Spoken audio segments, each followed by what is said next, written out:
said, most of those guys on there, they're not first-round draft picks. They are second, third, fourth. They're below number one. And somehow Robert Kraft and his general managing team has found a way to make an ungodly team that keeps on winning championships year after year. So kudos to their organization for finding or having their scouts find some of the best diamonds in the rough, because whatever they're doing, I don't know if it's TB12 that's helping that team. I heard Gronk is hurt from it, but just the fact that they're able to get good quality players for low draft picks, I think that's amazing. Now, I'm going to ask you both a quick question here. So, obviously, these two teams were clearly the best in their conference. Look, we're going to debate about the NFC with the Saints. That's fine. That's an honest debate, and that's fair. Of the two teams that made the Super Bowl, the Rams and the Patriots, which is the most likely team to get back? Is it the Patriots with a 43-year-old Tom Brady?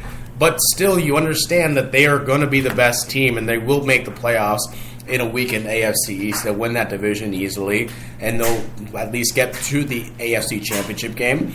Or are you going to go with the Rams, a team who, look, yes, many can debate whether they got there or not. However, there's also debates, from New Orleans' standpoint. They had a 13-0 lead and couldn't make much of it until the end of the game, which is a fair point. I'm not going to debate that too much, but I understand New Orleans' frustration.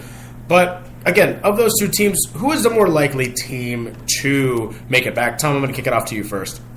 I'm going to say Patriots. It's the evil empire. They'll just find and collect the people that they need in order to get back to that playoff team, the championship team. Then once they get back to the Super Bowl, Belichick will lead them to the Holy Land on that one. All right, Phil? Yeah, I'm gonna go with the same thing. It's true of the Patriots. There's something that's true of the Patriots and true of the Boston Celtics, if we want to get into it, which is that, fortunately for them as a winning organization, unfortunately for them as a human organization, loyalty doesn't play a part of their calculations, right? They're going to find the hurt members of their team. They're going to find the limping horses, and they're going to take them out to pasture, and they're going to replace them with somebody fresh, and they're going to put them back in that Belichick system, and they're going to march their way inevitably back to the Super Bowl again. I think LA.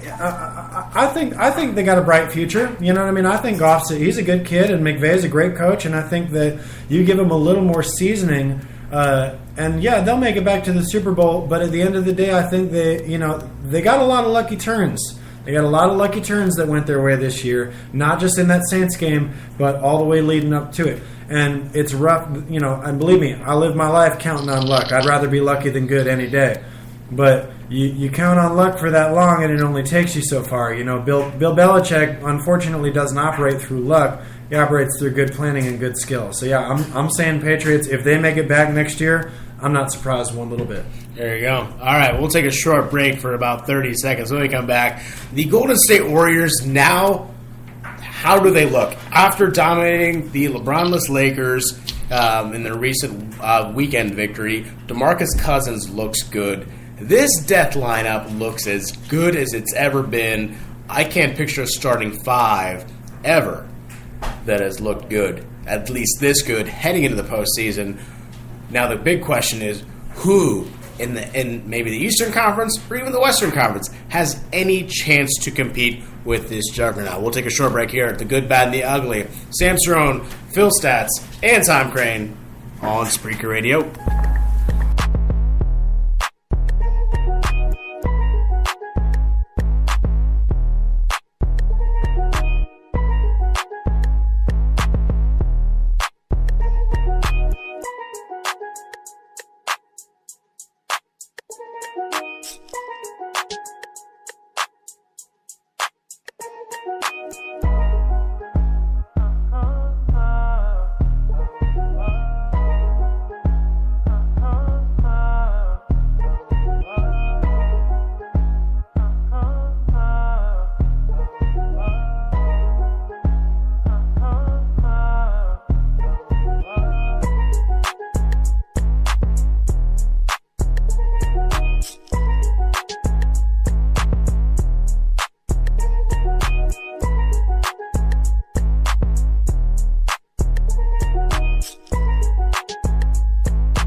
And we're back. The Good, Bad, the Ugly. Episode 3 on Spreaker Radio, coming to you live from Portland, Oregon. It's 5:27 Pacific Time, 8:27 Eastern Time. Again, Sam Cerrone, Phil Stats, Tom Crane on this podcast here today. The NBA is crazy right now. Just looking at the standings, Milwaukee's the number 1 team in the Eastern Conference. Giannis looks really good, an MVP candidate in his own right. Toronto, number 2 in the East. We have Boston, Philly, Indiana, Brooklyn, Charlotte, and Miami rounding out the top 8. In the Western Conference, of course, the Golden State Warriors are going to be up top, but they are competing with the Denver Nuggets, who are pretty good, a half a game behind them. The Oklahoma City Thunder, our local Portland Trailblazers here. Behind them are the Houston Rockets, San Antonio Spurs, Utah Jazz, and the LA Clippers round out the top 8.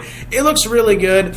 I'm excited. This NBA season is going to be pretty good, only because there should be some teams that are competing with Golden State. You know, I think in what could be their final season of what could be the most impressive lineup in the history of starting fives, and we're gonna the only one that can compete with that is maybe the 60s and 50s Celtics. I think that's the only team that can compare with that. Looking at that, I'm going to kick it off to you, Tom.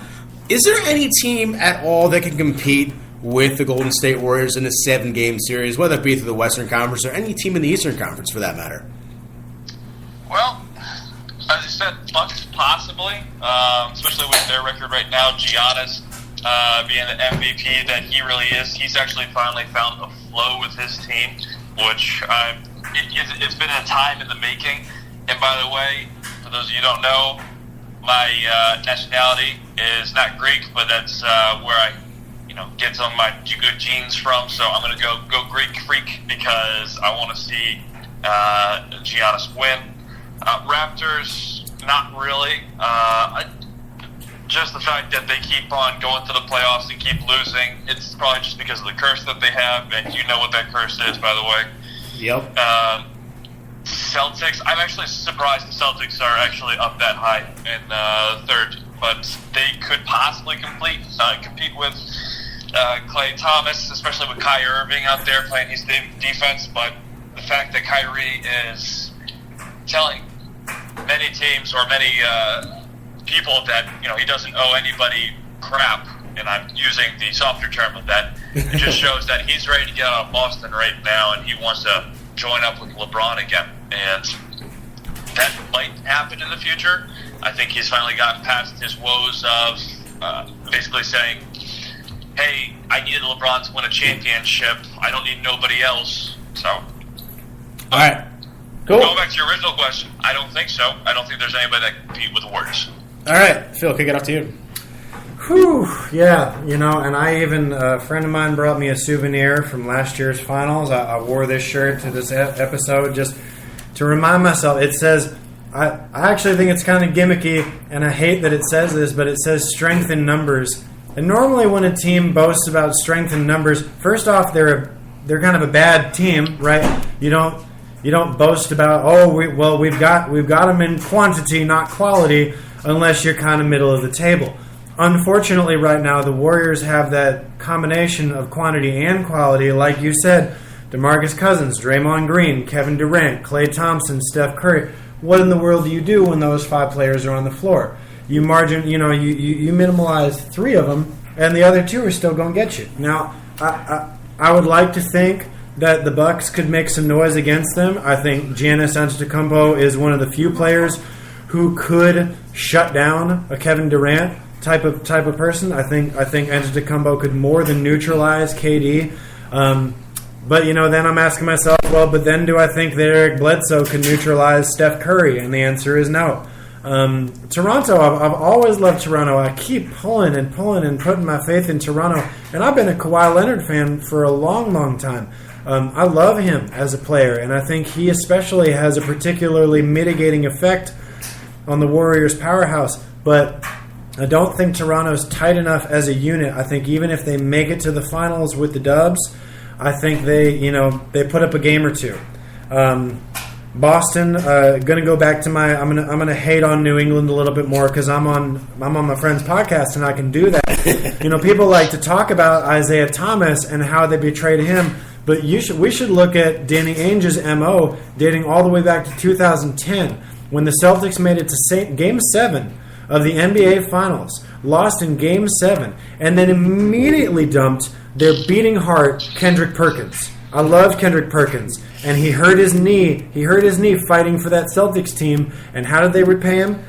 Dumping him off the roster. I'm telling you, this is how the evil empire of Boston sports works, man. They don't care who you are. They care how good you can be for them, and if you got an injury, man, you're on the block. So I think Kyrie's right to show them zero loyalty. I personally find it very poetic in them getting their just desserts of, Gordon Hayward not panning out, the young talent and the old talent coming to butt heads, Kyrie Irving just living his little frustrated life in Boston.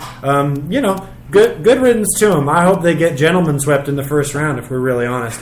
And then in the West, nobody touches him in the West. Number 2, Denver doesn't touch him. As sad as I am to say it, Portland, we don't touch him. Houston got worse, not better. San Antonio's in a rebuild. This is another year that it's the Warriors' year, and I think that's what we've got to look forward to in June. Now, the top question, and I'm sure you guys have heard about this the last 2 weeks, has been the trade rumors of Anthony Davis. Now, he is right now with the New Orleans Pelicans, who are sitting third from the bottom in the Western Conference. Rumors are, and it's very speculative at this point, that he wants to go to the Los Angeles Lakers to play with LeBron. As we've seen time and time again, whenever there's a big trade rumor with anyone that LeBron James' team is on, everyone on the roster is now available. And that just seems to be the case. Now, there are other teams that Anthony Davis has made on his short wish list that he wishes to sign with, which include the Knicks, which include the Bucks, which include the Raptors and the Lakers. Of those teams, if any of those teams get him, whether it be the Bucks or the Raptors or the Knicks, mainly the Bucks and the Raptors, do any of those teams have any chance of then improving themselves in a 7-game series against the Warriors? Phil, can kick it back to you first. Yeah, I mean, I'm with you on that. I think that Milwaukee and Toronto are the 2 teams where, you throw AD into that lineup, and now we're actually talking about a series when it comes to the finals. That comes with the caveat, though, who did they give up for that? You know what I mean? In a perfect world, we'd just throw AD carte blanche just onto one of those teams. But the problem is, New Orleans is going to want a pretty big return for possibly one of the best centers to get drafted in the last 10 years. You know what I mean? Would I love to see AD beside Giannis Antetokounmpo and Chris Middleton and Eric Bledsoe? Yes. But do I realistically think that New Orleans is going to demand more for that? Absolutely. I don't know. Tom, what you think? I agree. And Brook Lopez, I know he's been in the league for a while, but he would be like a somewhat like an appetite if you're giving back to New Orleans if you're going to do this trade. I agree that he would be great with Giannis. By the way, I like to say I don't even know how to say his last name, so kudos to you, Phil, for being able to say it. But yeah, Giannis, Chris, Eric, I think AD would be a perfect fit for them, and I could actually see them winning in a Game 7 scenario against the Golden State Warriors. But coming down to it, you also have to look back at, and I'm going to have to go back to the Patriots again, how Steve Kerr and the whole team compose themselves when they're in the championship. Like Giannis, it might go all to his head. AD, it might go all to his head. I don't think anybody on the Bucks have ever been to the finals ever. Chris Middleton, George Hill, no. Tony Snell, no. I don't see anybody who's actually been to a finals game. So I think that no matter what, the Golden State Warriors would win in the end. So next question here. Of course, big trade heading in.